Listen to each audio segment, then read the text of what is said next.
Hi guys, it's Didi here and it is already November. With November comes the cold weather. I'm finally back in London trying to get used to the cold weather, and although it's sunny today, it's still winter, trust me. But with coming back to London, coming back to my normal routine, I had enough time to listen to things and to explore and to read. So today's video is going to be about my November favorites.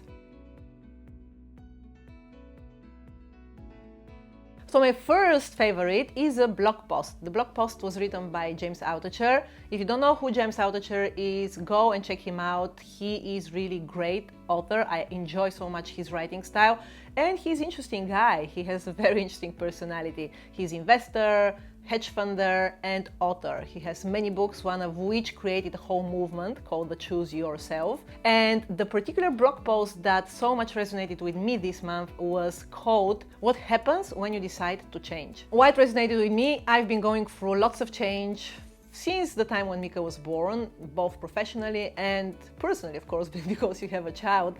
But what happens when you change, as James pointed out and resonated with me, is that people start hating you, hating your success, cutting relationships with you, and I can certainly testify that it happens as well in my life. When I changed my professional career, when I decided to do new things, a lot of my previous circle of friends sort of disappeared. And even when you know that there is so much positive intention behind people when they communicate with you, you can see that when you go through change, people somehow, sometimes feel threatened by the change you go through, although you don't try to impose it on them. So it's a really good blog post. I'm gonna link it below. Have a look, read it. One of the things that he says is we don't evolve into standardization. Yeah, over the last decades, it happened because of the industrial way of work. So lots of people had to go through a system of school that prepares them for working in factories, but deep down we are wanderers, we are explorers, and with exploration, of course, it comes failure, but at least we tried. So he talks about finding our authentic self and just go for a change. So I really enjoyed this blog post of James last month. My second favorite for November is actually an activity, something which I did at home, and what I did was tidying up following Marie Kondo method. So the Life-Cahnging Magic of Tidying up, Marie Kondo, again, she created a huge movement over the last, I would say, year and a half, if not even more. She's a Japanese. She writes about how we have to learn to tidy it up in a way that it does not require us to tidy it up every single day. So I did it last year, but this year I decided to refresh a bit, and I'm very grateful I did it because it instantly helped me feel better. So I had a very stressful time over the last months, although I went on holiday, it did not help as much as I hoped. And engaging into activity that helps you decide on what are the things that bring you joy, what are the things that spark joy in your life, helps you in other areas as well. So there is this ripple effect which extends towards other areas of your life. I knew I felt the need to go and clean my space, clean my wardrobes. I am halfway through, I have not ended yet, but immediately with that came clarity on many other things. And just briefly, what she talks about is that quite often when we discard things, we focus on what we discard rather than focus on the things that we keep. And the only valid question when we decide on whether we should keep something is, does this bring me joy? Because we deserve to be surrounded only by things that bring us joy. And every time when we buy something, we may think of it as, is this thing going to bring me joy? Rather than, oh, I may need this coat because it's a good price. So I really recommend that activity. Lots of good things happened after that in my life because I decided to engage in it in November. One of those was related to Mika. Part of the decluttering included that I threw away lots of his old clothes and lots of his toys. And when I prepared some of his toy, which was a big sort of a learning toy, who somebody gave us as a present some time ago and he never used it, I don't think it's appropriate for his age even. When I was putting it in a box to send it to the charity, it broke. And when I was thinking, okay, it broke, I need to throw it, I decided to keep part of the pieces, the balls from the abacus. I'm going to show you how they look like. So this is how they look like. And I'm so glad I kept them because it allowed Mika to play for 2 days constantly with these balls, rearranging them, putting them into different sort of colors, so this color here, that color there, or loading his truck with them. And you know, they're natural materials, they're wooden, very, very, very simple, thing, it's not a toy even, people wouldn't think about that, but it helped him engage in new activities. By the way, for those of you with kids, if you want me to do a video about good children's activities, for example Montessori based activities, let me know, because I can do that for you guys. My next November favorite is music. It's a song which we sing all the time with Mika, and the song is from the Beatles. It's called Help. I need somebody help, not just anybody help. You know I need someone help. And the reason why we started singing this song is that, of course, I knew it from my childhood. I don't listen to that much music at all over the last years, but Mika was running after me and he was, "Mommy, help, help, help." And then I started singing, "Help, I need somebody, help."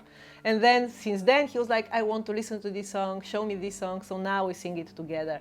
And you know, Beatles is a great band. It's a good opportunity for me to introduce Mika to rock and roll. He loves dancing. The only activity he enjoys that much more than anything else is dancing, and then I guess motorbikes, but motorbikes are far away. Somebody Help!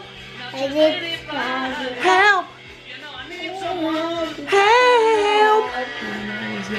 When I was younger, the same on the page.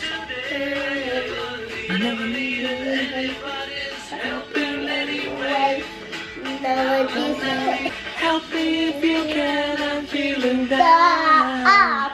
And I do appreciate you being around. Not just anybody. You know I need someone. My next favorite is chocolate, because hardly I can have a month without exploring new chocolate.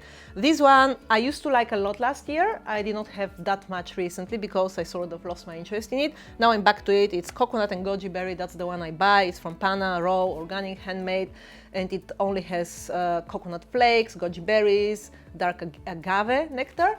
And the reason why I choose this one is because when I eat chocolate, I eat a lot of it. I don't just eat one bar. My acupuncturist, Pamela, told me that this one is great for not sparking your blood sugar. So yeah, try it out, guys. It's really nice. And my last favorite for November is a view. And I apologize for you guys if you don't live in London or in Europe and you can come and visit and enjoy this view. But if you are around, I really recommend you to go and check it out. My uncle was visiting with my aunt, so I was thinking, where should I take them? And I decided to take them to the Shard. Shard is the 105th tallest building in the world. It's the highest building in the UK. I think it's the 4th highest in Europe. And it has 95 floors, of which I think 72 are only habitual, so places where you can actually go and see. And the viewing platform was on the 68th, 69 and the 72nd floor.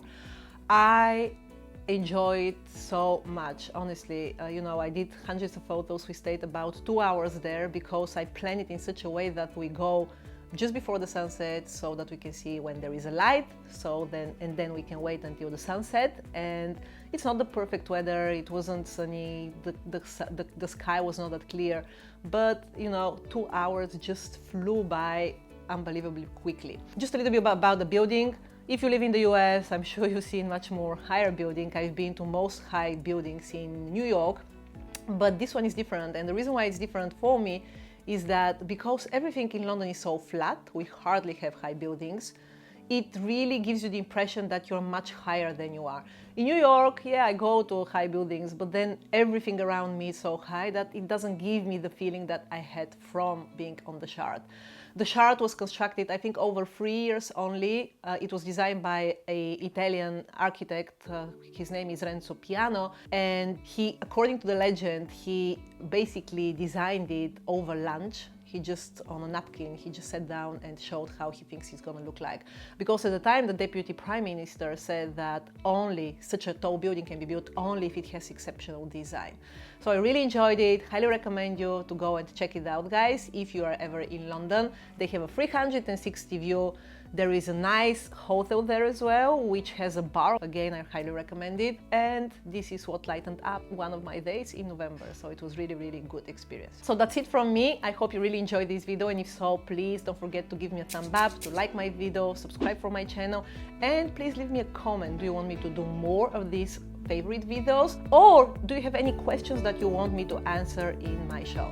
So thank you so much. As usual, I love you guys. I hope to see you next week on Tuesday. Bye. And stay warm.